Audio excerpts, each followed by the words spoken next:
सोडा, डोक्यावर फोड येतात आणि तेही प्रचंड त्रास देतात, याबद्दल तुम्हाला माहिती आहे का? उन्हाळ्यात घामामुळे किंवा काही आजारांमुळे डोक्यात फोड येतात. आता अशा वेळेस काय करायला हवं या व्हिडिओमधून पाहूयात. सर्वात आधी आपण जाणून घेऊयात की डोक्यावर फोड नेमके काय येतात. तर त्यामध्ये नंबर 1 आहे घामोळ्या. हो, उन्हाळ्याच्या दिवसात उष्णतेमुळे आपल्या डोक्यापासून ते अगदी पायापर्यंत लहान लहान पुरळ येतात, ज्याला आपण घामोळ्या म्हणतो. आता यामुळे काय होतं तर डोक्यात सतत खाज येते, सतत तिथे जळजळ सुद्धा होत असते आणि यामुळे तिथे पुळ्या येतात.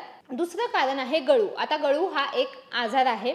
यामध्ये काय होतं तर बऱ्याचदा डोक्यात फोड येतात, त्याचा आकार वाढत जातो आणि त्यामध्ये पू सुद्धा जमा होतो. गळू हा बहुतेक वेळा सूक्ष्म जीवाणूंमुळे तयार होतो. ज्या लोकांना खूप जास्त घाम येतो त्यांना गळू होण्याची शक्यता जास्त असते. तिसरा आजार आहे चिखल्या.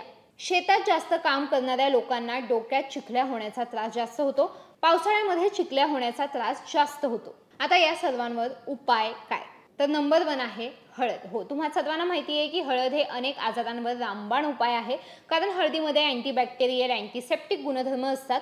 म्हणून जर तुमच्या डोक्यात फोड येत असतील आणि त्यावर जखमा झाल्या असतील तर त्या ठिकाणी तुम्ही हळद लावू शकता. नंबर 2 आहे खोबरेल तेल. हो, खोबरेल तेल तुम्ही रात्री झोपताना कोमट तापून घ्या. त्यानंतर डोक्यात फोड आला असेल त्या ठिकाणी तुम्हाला हे तेल लावायचे आणि हलक्या हाताने तुम्हाला मसाज करायचे. साधारणपणे तुम्हाला 5 ते 10 मिनिटं ही मसाज करायचे आणि त्यानंतर सकाळी उठल्यावर कोमट पाण्याने तुम्हाला केस धुवून घ्यायचे. असं तुम्हाला 2 ते 3 आठवडे करायचे, त्यामुळे तुम्हाला नक्कीच फरक दिसेल. नंबर 3 आहे कडुलिंबाची पानं. तुम्हाला कडुलिंबाची पानं धुवून घ्यायचे, मिक्सरमध्ये तुम्हाला ही पानं घालायचे, त्यावर चिमूटभर हळद पेस्ट घालायचे आणि हे फोड आलेल्या ठिकाणी तुम्हाला लावायचे. हा लेप थोडा वेळ ठेवायचा आहे आणि नंतर थंड पाण्याने धुवून टाकायचे. आठवड्यातून 2 वेळा तुम्हाला हे करायचे. नंबर 4 आहे साबण. डोक्यात जर तुम्हाला फोड येत असतील तर त्यासाठी तुम्ही अँटीबॅक्टेरियल साबण वापरू शकता, त्यामुळे तुम्हाला नक्कीच फायदा दिसेल. आणि जर तुम्ही अँटीबॅक्टेरियल साबण वापरणार असाल तर तुमच्या स्वतःच्या मनाने ते वापरू नका, तुम्ही डॉक्टरांना विचारा आणि त्यानंतर ते वापरा. नंबर 5 आहे कापूर.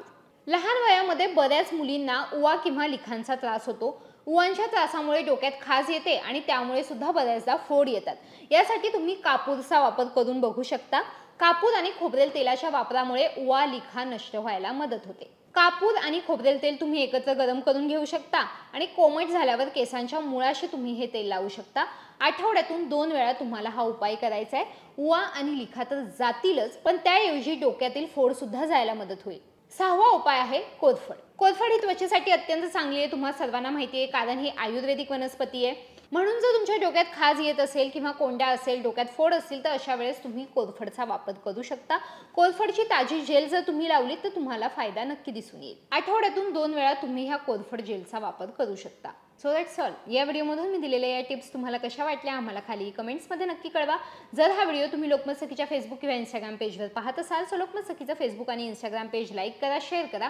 जर हा व्हिडिओ तुम्ही लोकमत हेल्थवर पाहत असाल तर लोकमत हेल्थचं चॅनल सबस्क्राईब करा. सर्वात महत्त्वाचं तो बेल आयकॉन प्रेस करा, म्हणजे आमच्या व्हिडिओचे सर्वात पहिले नोटिफिकेशन्स तुमच्यापर्यंत येतील.